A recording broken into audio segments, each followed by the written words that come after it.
I slept with the Skinwalker. From Jana07. My husband and I are a team of wildlife biologists specializing in large predator tracking and population studies.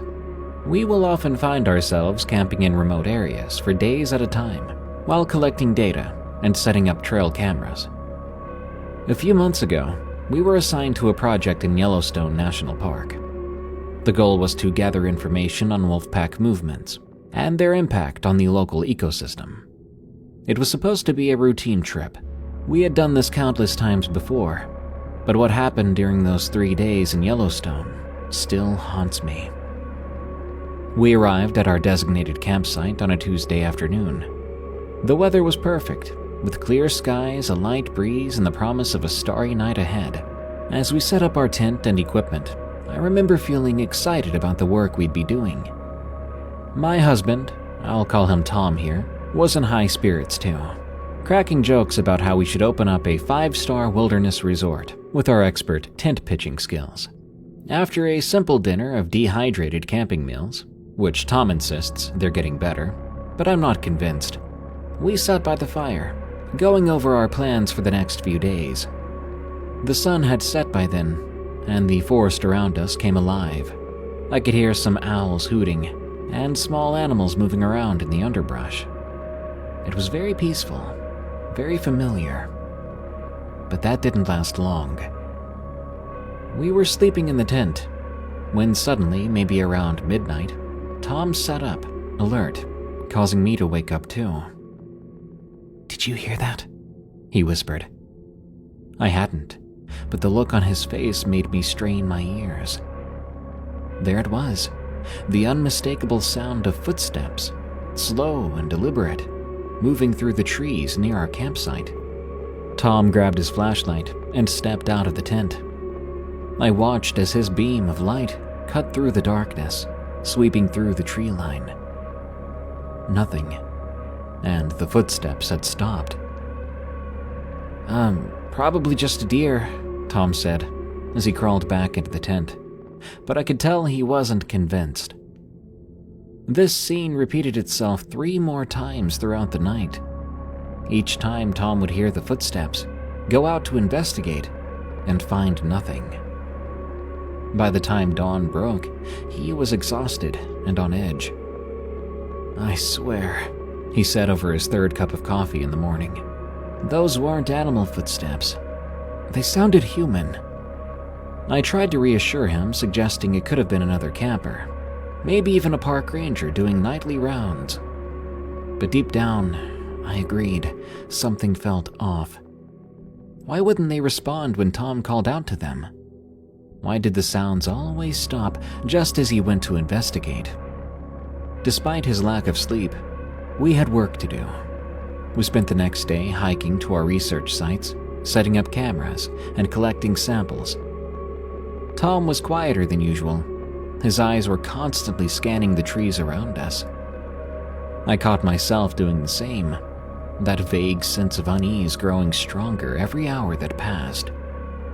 It was mid-afternoon when things took a turn from unsettling to downright terrifying.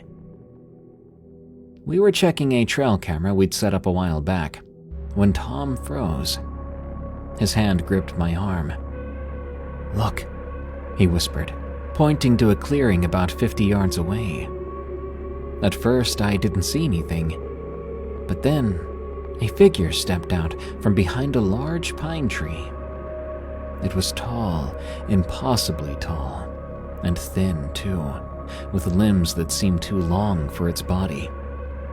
For a split second, I thought it was just a trick of the light, shadows playing on a tree trunk of some sort. But then I saw it move. The figure's movements were jerky and unnatural. They reminded me of a marionette being pulled by strings. It took 3 long strides into the clearing, its head swiveling in a way that made my stomach churn. Then, as suddenly as it appeared, it was gone, melting back into the shadows of the forest. Tom and I stood there, rooted to the spot. When I finally found my voice, it came out as a hoarse whisper. "What was that?"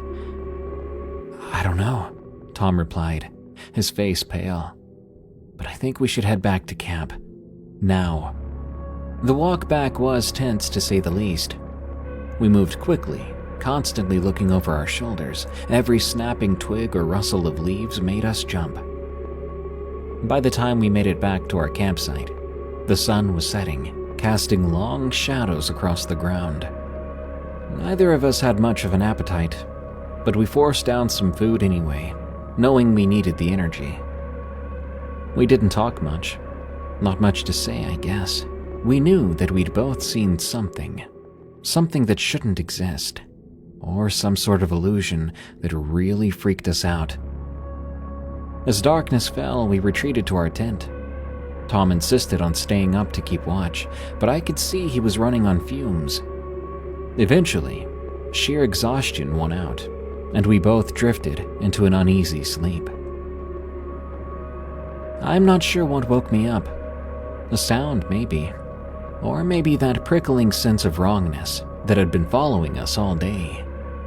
What I do know is that when I opened my eyes, Tom was gone. Panic seized me.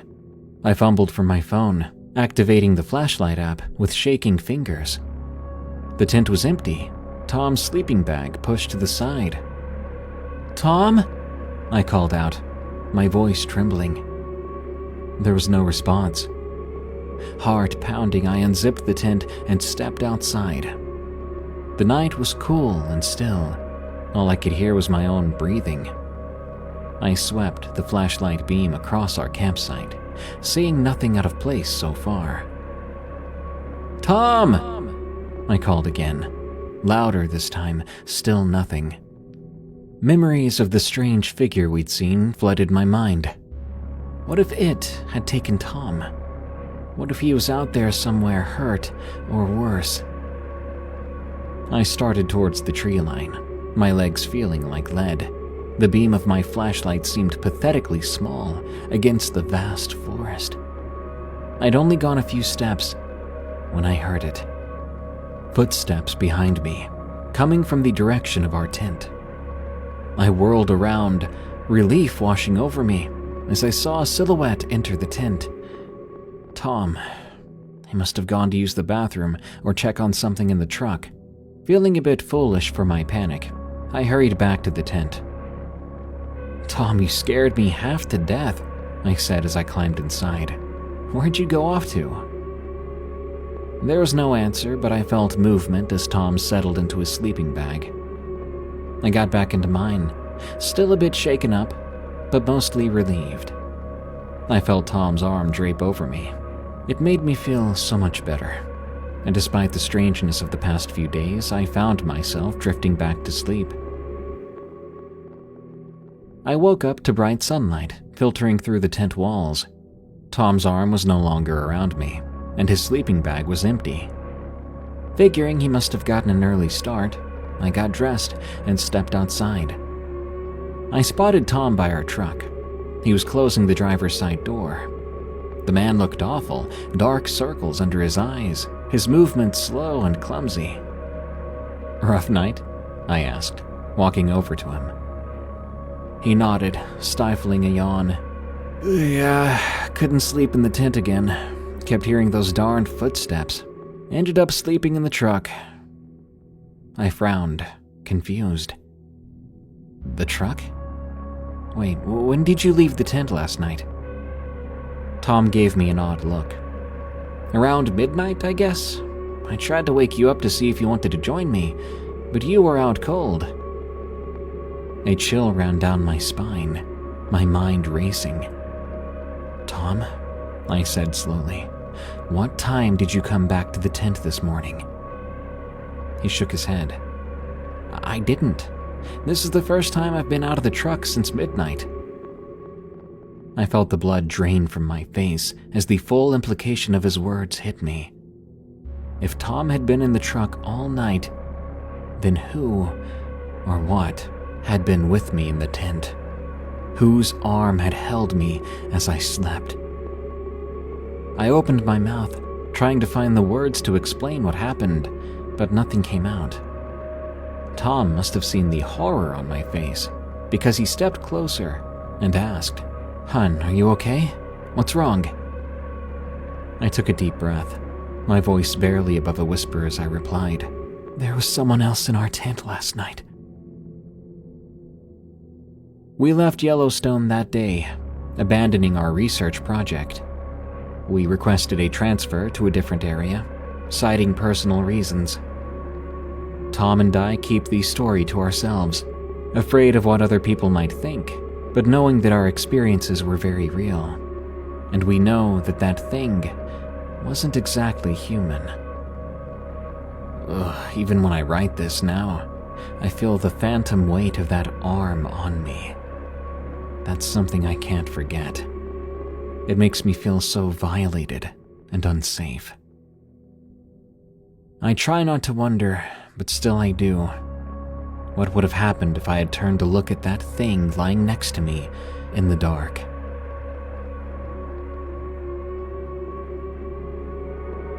Always remember to stop. From J.D.Z. I've shared this story a few times with friends, but I think it might be worth telling here as well. Back in 2021, I was a fresh college student at the age of 25. I'd only very recently gotten diagnosed with an autoimmune condition, which had effectively derailed my life for the past few years, and I started to get my life back on track after being prescribed medicine to treat it. During this time, I would usually go to my mom's work after class, since I took the bus and her work was on a bus line. Then I would hang out at her job with her and work on homework until she was done. Then we'd go home together. She'd been working at this church for over 10 years in administration, and there had very recently been a change in the upper levels of the ministry. As such, they decided to start doing their custodial work in-house, rather than hiring a company to clean the nearly 40,000 square foot church. They hired a facilities manager, but the work was too much for him to handle alone, so they were looking for a part-timer to come in and help with the grunt work, like collecting trash, cleaning the bathrooms, vacuuming, and helping with events as needed. The manager went to my mom to ask her to put a notice in the church newsletter to let folks know they were hiring someone like a college student, and roughly 20 minutes later, I walked up to her work. I'd say it's pretty obvious that I ended up applying for it, and I got the job. I worked there alongside my mom for months, and we would usually carpool there and back. Eventually, my mom left her church job for her dream job in a larger ministry, but I stayed. As such, I ended up riding my bike to and from work and school most of the time. I'd never had any issues with it, and I only lived about 2 miles away from the church, so it was a pretty good deal. Time went on, and I'd been working there for about a year. I ended up getting a second job too, so I typically worked Fridays and Mondays at the church, Saturdays and Sundays at my other job, which I had to take 2 buses to get to. The thing is, if the church had an event on Friday night or Saturday, then someone needed to come in and clean up after the event prior to church on Sunday morning. These events could be church events, but we also rented out space for people to host their events on our property as well. We had an event on this one Saturday, and my boss asked if I could clean up after it. Sure, I told him. I'll be there in the later evening, since I won't be back in the area until about 7:30 p.m., but I can make sure everything is good before I go home. My boss was okay with that, so I left my bike at the church, then went to my second job, then came back afterwards.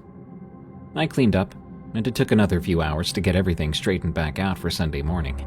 I can't rightly recall what the event was, but it had really made a mess of things, which was pretty common to any event we hosted. I was exhausted by the end of it, and needed to get up early the next morning for my second job. So around 10 p.m., long after dark, I got my bike ready to go. I had parked it outside the employee door I needed to exit through. I put on all my reflective gear, alarmed the building, left, and got on my bike. I started to ride home. Now there's a hill I have to go over, and 2 roundabouts, before I'm on a straight stretch to my home. One of the roundabouts is right on the other side of the hill. This one is on a very low traffic stretch of road. Almost no one uses it, especially after dark. but there are crosswalks with pedestrian flashing lights for this roundabout. The other one, just beyond the first, didn't have flashing lights, but it was better lit by streetlights and was far more busy even in the evening. I distinctly remember riding down the other side of the hill that night, and as I approached the roundabout, I had a thought. I had seen and heard no one since leaving the church, not a single car. I can probably just go straight through the crosswalk without turning on the lights, I thought, wanting very much to get home faster. I knew I was nowhere near the end of my work week, and I was tired. Then, as I pulled my bike onto the sidewalk, just before the crosswalk, I felt a chill go down my spine. All of a sudden, I felt this presence surrounding me. It wasn't the first time in my life I'd felt something like it, so it didn't startle me. But I heard something clear as day, too. Just nothing I would have ever expected. It was a voice. "Stop. You have to stop and use the lights." It was like it cut through my soul. It felt so intense, like a command. This is so stupid, I thought. There's no one here. I don't hear any cars. What a waste of time. Exasperated, I still listened to the voice, and I pulled the brakes on my bike, stopping right next to the button to turn on the lights. My gloved hand hovered over the button and pressed it in one smooth motion, having done it countless times before. The very second I pushed that button, a pitch-black truck with faded headlights came whipping around the corner of the roundabout. It had to have been going at least 70 miles per hour, in an area that was barely 30 miles per hour. The truck came within inches of my bike's front tire. I could not see the driver, only this dark truck that had made no noise before, not until it appeared right in front of me. The driver sped off down the connecting back road, and in a heartbeat, they were gone. Had I not stopped at the exact moment I did, that truck would have hit me. With it going as fast as it was, I would have been dead. And even if I hadn't died on impact, the stretch of road was almost always abandoned. If the truck driver had hit me and they themselves had not called an ambulance, I would have died waiting for help. I still remember the smell of its exhaust and how difficult it was to breathe. I was shaking. I didn't want to be in that area any longer than I absolutely had to. So I rode my bike through the crosswalk and through the next roundabout's crosswalks as well. This was a common spot for me to stop when I needed a break before making the final stretch home, and I knew I was pretty much safe there. That's where I stopped and broke down. I was incredibly scared and shaken. I had had some close calls before. It even crashed my bike a few times.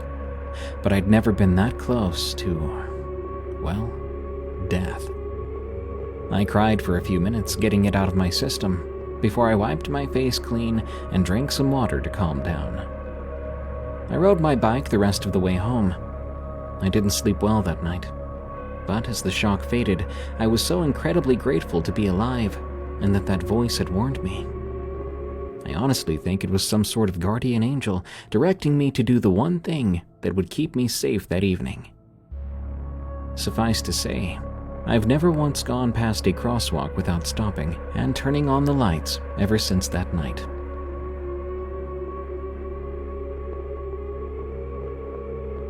What was in my dream?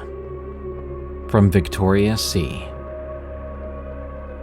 This story takes place during my sophomore year of college, during the 2014 through 2015 school year. At the time, I was working as a resident assistant, or an RA, as many may be familiar with. I lived in one of the newer buildings just off the main campus, and I had a suite type of living arrangement. I had my own room, and I shared the suite with a few other people who had their own rooms, and we shared the living spaces. The amenities of this building were nice, and I enjoyed my stay in these living arrangements. There was nothing wrong with the space itself, but rather one of the suite mates, who did things and had certain practices that made me wonder to this day if they affected some of my dreams. Before I get into the interaction with the suite mate, I wanted to talk about what happened the summer before I moved into this building and met him. Unfortunately, after a 10-year battle, my beloved aunt died of cancer. It was a very difficult time for my family and I. We were with her till the very end. This occurred about a month or two before I had to move into this building, and was very fresh on my mind. I thought starting a new year of college would help me reset, maybe take my mind off of the events of the summer. I was also very excited to be in a more social position as an RA, and be living in a suite with multiple people. I thought it could make me feel less alone, put me in more social situations, without me having to go out and seek parties, as we would have a few parties in our suite. While all this was true, as I got to know more about one of my suite mates, let's call him Willie, I became increasingly wary of him. At first, I thought he was wonderful. Sometimes all these suite mates, including myself, would jump into his car and he would take us to go out to eat, or we would hang out with him one-on-one and we'd grab a coffee. We were both from Texas too, and had similar interests. I found him entertaining and very worldly. He was a bit bougie. I could tell he came from a more socio-economically well-situated family, but I still felt he could be fun to hang around with, and he never unnecessarily flaunted anything. He was a senior, and I was a sophomore, so he had many stories and experiences that he shared from his years at college. This college. As I got to know him, I started to notice things that were a bit off-putting, but not yet red flags. One time, I was sitting with him on the sofa, and we were talking about art. He began to express how much he liked drawing human faces and was excellent at facial proportions. The conversation then turned in a weird way when he began to intensely look at my face, came in closer, and talked about how much of an expert he was at facial proportions, to the point where he could really tell if somebody had a symmetrical and proportionate face. That's just allegedly how attuned he was to all the details of a human face. It was a bit odd. I felt in a way he was looking down upon me or trying to position himself in a higher way. I quickly changed the subject and moved on to a different topic. One day he was going through the kitchen cabinets, looking for a drinking glass. It's possible we might have had similar glasses, but he insisted that I took one of his. This is untrue. I pointed out that I only had a certain amount, and they were all accounted for, and maybe someone had left one in their room, or one in the dishwasher. He didn't seem to believe me, and he walked off hastily. Again, I didn't think too much of it, other than he just seemed to be in a bad mood, and maybe genuinely thought I'd taken something. But again, I hadn't. After about 2 to 3 months of living in the suite, I came home late one night, and I walked in to find him and a few other people in our living room. He welcomed me home and asked if I wanted him to read my tarot cards. I had heard of tarot cards, but had never tried them or dabbled in any of that before. He said that he would do readings for his friends, and had just done some for our other suite mates. I was in a social mood, and so I decided why not. What could it hurt? This proved to be a mistake. He read my cards. I don't even recall what cards were shown or what his interpretation was. I thought it was all lighthearted fun. That was until I woke up the next morning. I recalled a nightmare from the night prior, a terrifying nightmare that I still think about to this day. The nightmare entails me lying in my bed as I was when I went to sleep the night before. On my left side, there was an individual in a chair sitting right next to my bed. The thing that scared me most was this individual was not just any person. It was a depiction of my recently deceased aunt. I could tell it wasn't truly her, though. My beloved aunt would never do anything to scare me in this way. The way she was depicted by whatever thing was taking her form was shadowy, as if there was a deliberate shadow over half of the face of the thing. There was a noticeable greenish hue to its skin. I understand at the moment of my aunt's passing, her skin color did take a small tonal change into a near greenish color. I think that could have been due to the chemotherapy or other chemical processes in the medication she was taking, but I'm unsure. But I vividly remember this sickly green hue on the skin of it. The entity sat next to my bed. It was very stiff and robotic in the way it moved. If I recall correctly, the face was pretty natural. I believe it wanted me to believe it was my aunt. It began to extend one arm out towards me and formed its hand as if pointing. I can't recall if it had a really long arm and fingers, or if it had a stick, but as I lay there in bed, it began to poke me on the left side of my ribs and abdomen repeatedly with its extended finger or stick. I don't know how long it lasted. When I woke up in the morning, I remember immediately noticing a sore sensation on my left side, exactly where I'd been poked in the nightmare. It was at this moment I realized this was not any other form of nightmare, but something actually might have come in my sleep to mimic my aunt. Whatever it wasn't good. I remember feeling uneasy when I came to this realization. I knew I had a lot to do that day, so I ignored it and I continued to get ready. As the weeks went by, I was hanging out with my friend, Dan. Dan was also a sophomore. Coincidentally, I had learned that Dan had dated Willie the previous school year.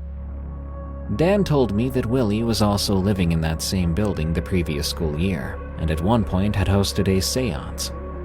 Dan casually told me that while they were all at the table in the sweet kitchen, with Willie hosting the seance, the lights began to flicker uncontrollably, and the room felt like it was shaking. They all got scared and immediately stopped the seance. Dan also told me some things that made me believe Willie might have been into dark magic. I didn't know this until after that tarot card reading. From what I've learned from a friend in the spiritualist community, the quality of the person doing the tarot card reading can affect what happens to the person receiving the reading, as in the energy of the reader matters. I've wondered for years if Willie's involvement in black magic opened me up to experiencing something sinister that night. Since then, I've never had any type of nightmare even similar to that. That nightmare felt very real and very intentional. It made me feel disturbed. It felt like it was testing me, prodding at me. But when I woke up in the morning feeling that real soreness in the same area, I realized this might be beyond a generic bad dream or even sleep paralysis. I had sleep paralysis many times, and it never manifested in this way. I was not unable to move or speak, nor were there sounds of screaming by my ear that I would normally have during sleep paralysis. It was like I was just in my sleep, watching this happen to me. I felt it wanted me to believe it was my aunt. I was disturbed that something would try to depict my aunt in such a sickly and disrespectful way. There was nothing about that figure that was in any way related to her mannerisms, or who she was as a person during her life. At the time, particularly the first 5 months of the school year, I had a mixture of sleep paralysis type situations. And at this time I was having a persistent nightmare of a green smoke that would show itself in the face of a skull, trying to get inside my head.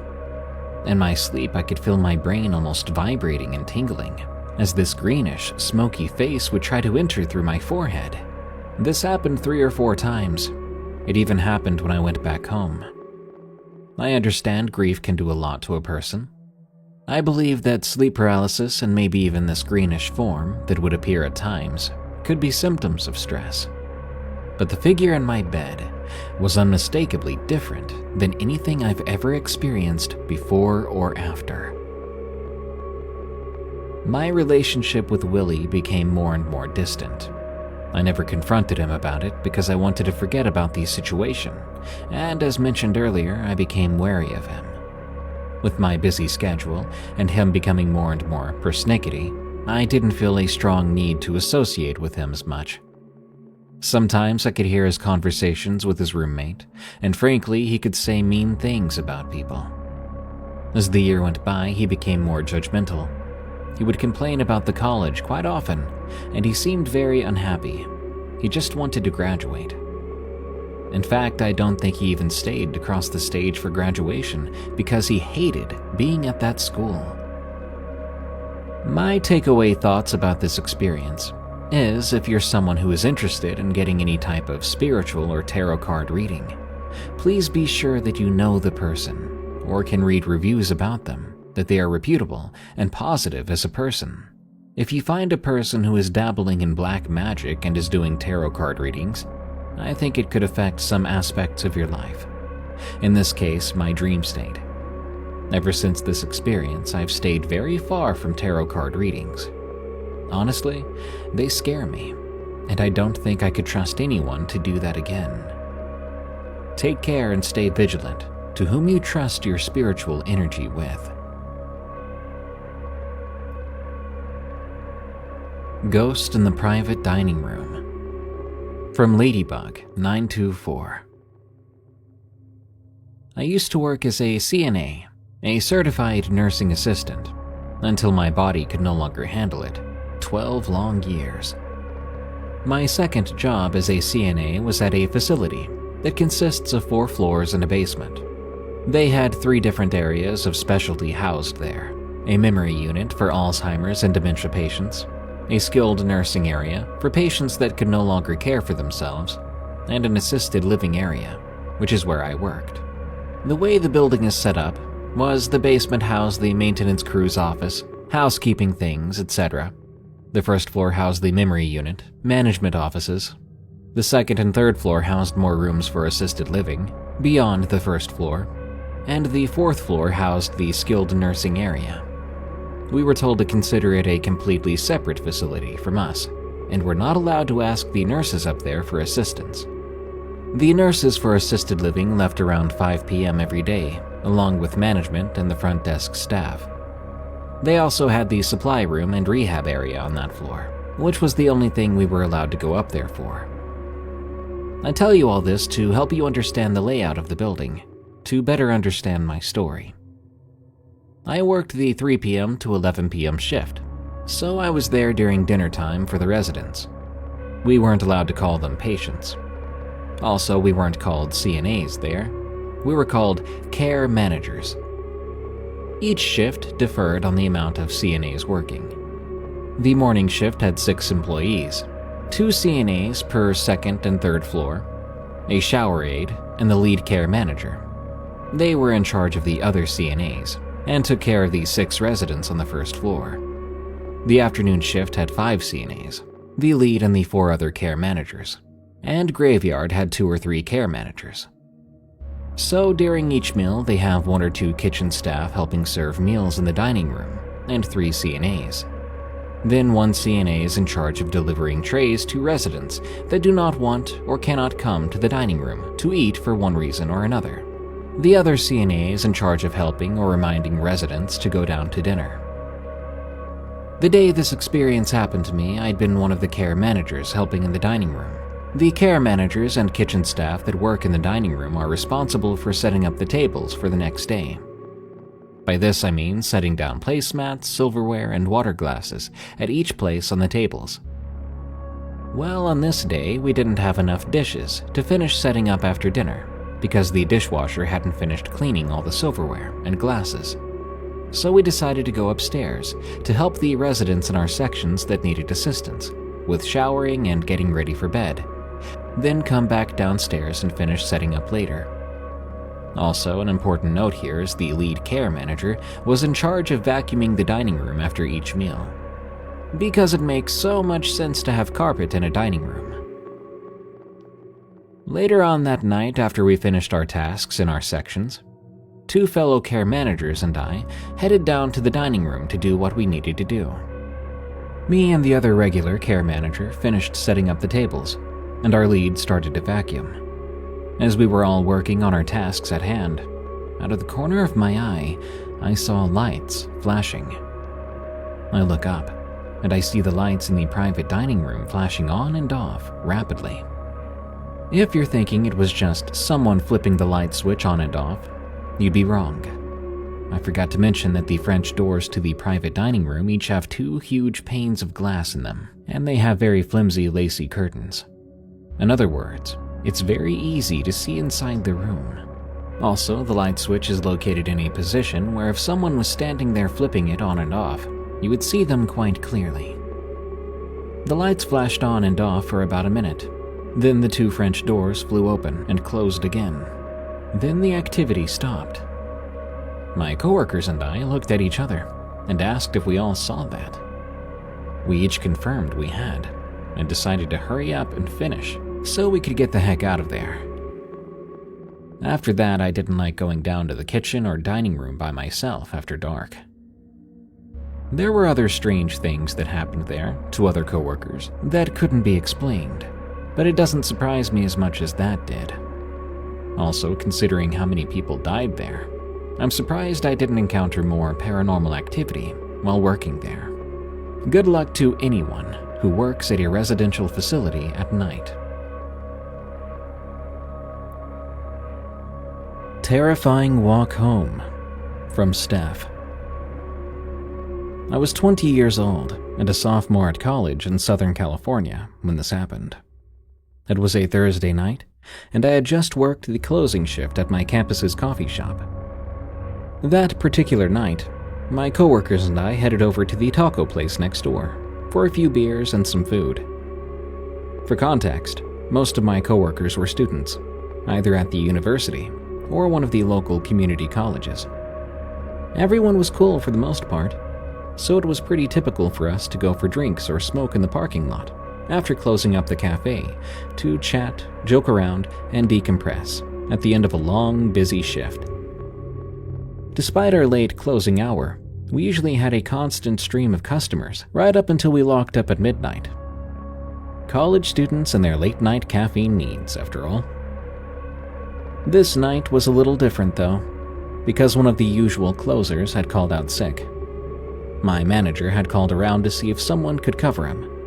And that's how we ended up closing with Eric. On the one hand, I was grateful because every time I'd had to close while we were short a worker, we would leave the cafe nearly an hour later than usual. On the other hand, I really wished that it had been anyone but Eric who had agreed to come in. While most of my male coworkers were great and treated me like a sister, Eric was the one coworker who had always unsettled me slightly. He was older, probably in his early 30s. He usually worked the midday shift. Because of my classes, I almost always worked the closing shift, so we would often overlap by a few hours. At first, I thought nothing of him and assumed he was a graduate student, or maybe just a random local. I was friendly and cordial with him, like I am to all my coworkers, but the more we worked together, the more he made odd comments and jokes around me. I remember he once offered me a sausage breakfast sandwich that had been left uncollected on the pickup counter. When I declined, he smiled weirdly at me and said, "Are you sure? I thought you'd want it." Then he winked at me. I told him that I was sure before turning and walking away. I thought that was weird. Being a young bunch of mostly students, we messed around a lot at work, so I thought maybe he was trying to make a joke and it fell flat. Or maybe that he'd made some sort of reference that I wasn't understanding.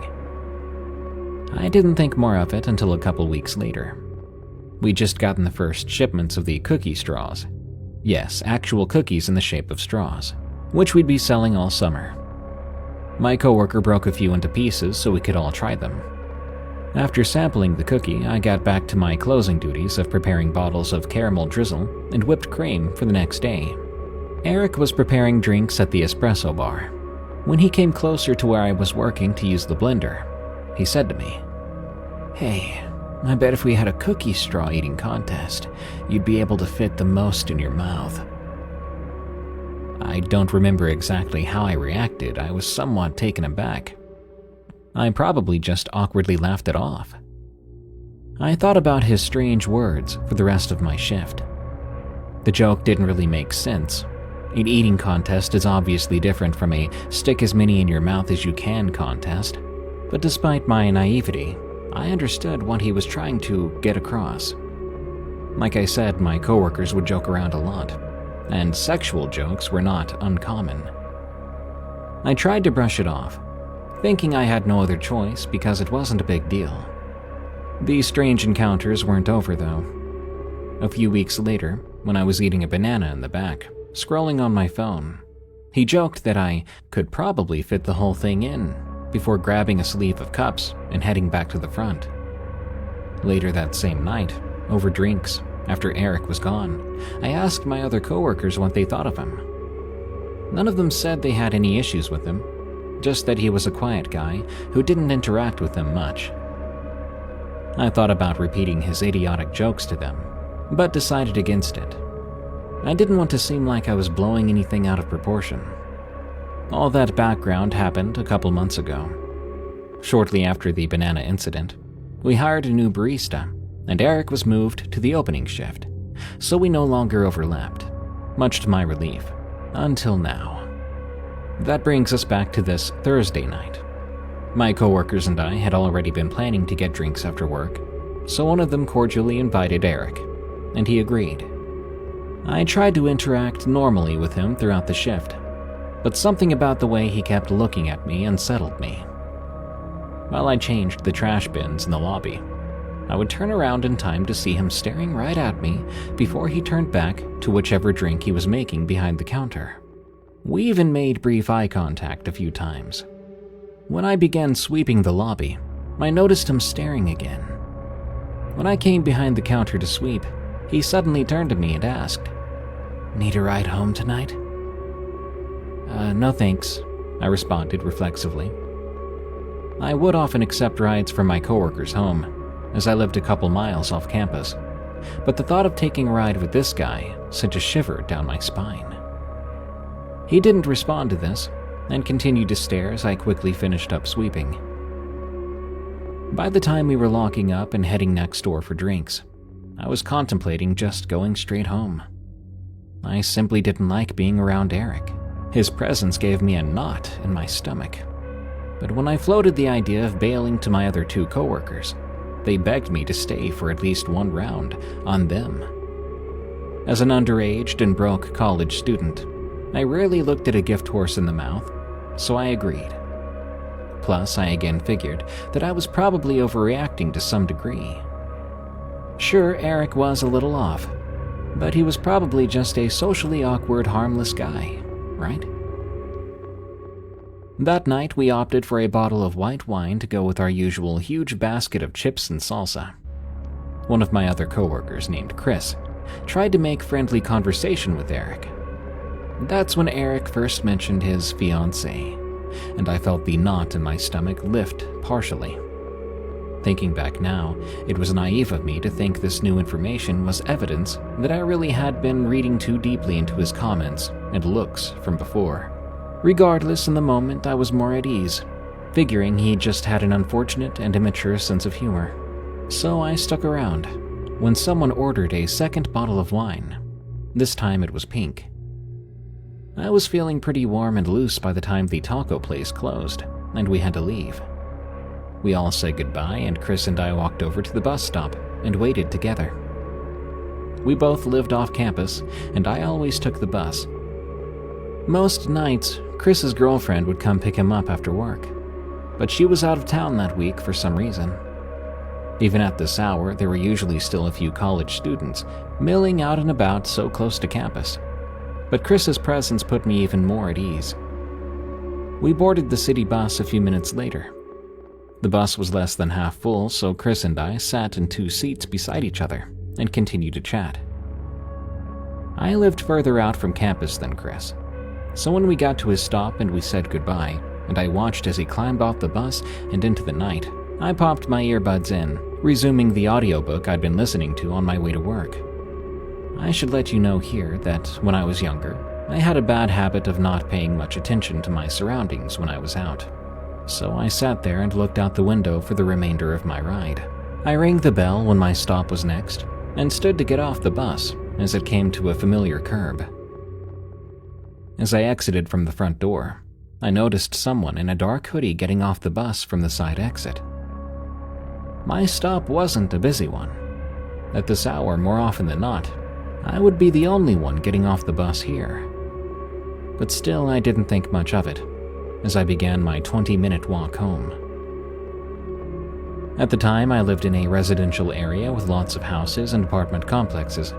It was much cheaper to live out here than closer to campus. I was just enjoying my audiobook when the chapter came to an end, and I paused it. Then I heard it. Footsteps behind me. I glanced over my shoulder, feigning to look at a sign as I passed it. I glimpsed a dark figure a few hundred feet from me, walking in the same direction, on the same side of the street. The figure seemed to keep a steady distance, but I could feel my heart rate quicken. It was probably just another person heading home, I told myself. Yet, unease settled in my gut, reminiscent of the feeling I'd had around Eric. I tried to shake it off, telling myself I was being paranoid. I picked up my pace slightly, hoping to create some more distance. I took out one earbud, listening for the sound of footsteps. They quickened too, matching my speed. My mind raced with thoughts of the strange comments and the unsettling stares from my coworker earlier. I turned at the next corner, hoping to lose whoever it was, but the footsteps turned with me. My apartment complex was only a few blocks away now. I glanced back again, and the figure was closer. I could make out the shape of the hooded person, their face still obscured by the shadows. My pulse pounded in my ears, my mind screaming at me to move faster, and I obeyed, no longer caring about appearing paranoid. Suddenly I heard a voice, gruff, gravelly, and deep as it called out, "Need a ride home, Stephanie?" My blood ran cold then. This person knew my name. The voice sounded strange, as though a man was trying to disguise his normal voice. I knew in my gut it was Eric. My breath came in ragged gasps as I broke into a full sprint towards my blue building. I desperately fumbled with my keys, my hands shaking uncontrollably. The footsteps grew louder, closer, and I managed to unlock the door and slam it shut behind me, locking it with trembling fingers. I backed away from the door, heart racing, grabbing my phone to call the police. In a trembling voice, I told the woman on the phone that someone had followed me home. Suddenly, there was a loud knocking at the door, and I nearly screamed into the receiver. "He's at my door," I gasped between sobs. "Please, send someone." The woman assured me that help was on the way. I was so scared that I begged her to stay on the line with me. She promised she would. Then, when the knocking at my door turned into full-on pounding, I was convinced this person was actually about to break in, busting my thin wooden door down. As I sobbed incoherently, the woman directed me to lock myself in the bathroom until help arrived. As I waited for the police, I cowered in my own bathtub, listening to the banging at the door. After the longest wait, the banging stopped abruptly. At first I was relieved, but then I was even more scared. Because what was he doing now? Was he going to try the windows? God, had I even remembered to lock all the windows?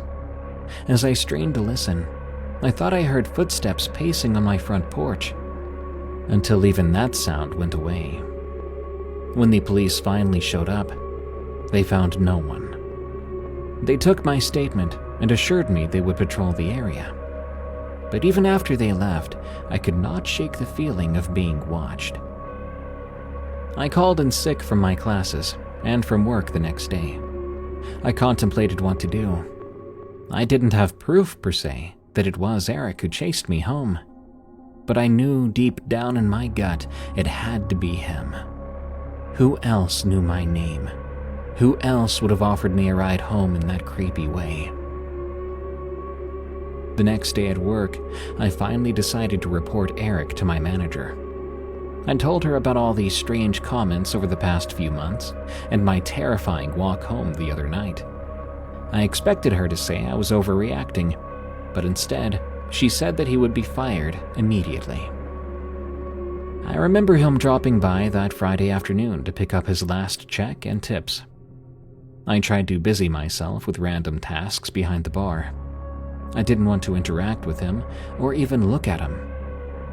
Out of the corner of my eye, I watched him approach the register. None of my other coworkers knew what had happened yet, so my coworker at the register cheerfully asked him if he wanted a drink before he headed out. Eric proceeded to order a cappuccino. I begrudgingly dumped milk into the milk frother and started pulling shots of espresso before my coworker handed me the cup. I made the drink and quickly put it on the pickup counter before heading to the back to restock the milk. I hoped by the time I came back out front, he would be gone. I was wrong. In fact, he stood at the pickup counter, looking angrily at me. "This is too heavy. I want this dry." I tried to keep my expression neutral as I set out to remake his drink. For those who don't know, a cappuccino is supposed to be espresso shots with even parts of milk and foam. A dry cappuccino means the customer wants more foam than milk. This is obviously the kind of thing that is most helpful to be told before making the drink. But I swallowed my attitude down and set the second, lighter cappuccino in front of him wordlessly. I just wanted him out of the store at this point. He picked it up. "Still too heavy. I want it bone dry." My jaw tightened. I was irritated, and it was obvious what he was doing. A bone-dry cappuccino means the person essentially wants only foam with their espresso. I said nothing as I dumped the prior two drinks in the sink and set about pouring even more milk. I steamed 2 pitchers full and painstakingly separated the foam from the milk with a spoon. I nearly threw the drink down on the counter at him and told him to have a good day in a tone that suggested I would not be remaking his stupid drink again. I turned away to tidy up the bar and noticed him lingering there at the pickup counter for a few more seconds before leaving. For a while I feared that he would come to the cafe while I worked or follow me home again. But week after week passed and he didn't show back up. After a while, I assumed it was over. Until around 4 months later, I found a note tucked into my front door frame. I figured it was my lease renewal from the landlord. I grabbed it on my way in, locking the door behind me. After settling in, I absent-mindedly remembered the notice at the door and unfolded it. I swear my heart stopped. In a neat, almost childlike script, the paper read, "Why did you tell on me?" I was genuinely terrified. I knew getting the police involved would be unlikely to be helpful for me, as I had no way of proving who this note was from or that Eric had even followed me home in the first place. I started to spend most of my nights at friends' houses until I saved up enough to move closer to campus. A few months after that, I found a new job on campus. I was sad to leave my coworkers at the cafe, many of whom I was close with at that point. But I couldn't stand the anxiety and paranoia that Eric would show up again or appear behind me on one of my walks home. Thankfully, I never saw Eric again. Even now, years later, I still get that unshakable feeling that someone is watching me or following me. When I walk home alone, I find myself constantly checking over my shoulder, my heart quickening at the slightest sound behind me. Looking back, I wish I had trusted my instincts and reported Eric's behavior to my manager and the authorities sooner, instead of brushing off my unease and convincing myself that it was simply nothing. Maybe then, I could have spared myself from the nightmares I've had since. Tales from the Break Room is a viewer-submitted podcast featuring allegedly true scary stories that happened on the way to, on the way from, or at work. If you want your story to be narrated on the show, send it to us at eeriecast.com/submit. As of April 14th, we're paying 3 cents per word for stories that are approved and make it onto the show. Submission does not guarantee approval or payment. For a limited time only, PayPal only. Tales from the Break Room is an EerieCast Network original podcast hosted by Darkness Prevails. You can follow him on Twitter at Dark Prevails, and you can hear thousands more stories read by him on our other show, Unexplained Encounters. If you enjoyed this episode, please follow and rate Tales from the Break Room on Spotify and Apple Podcasts. You can also enjoy plenty more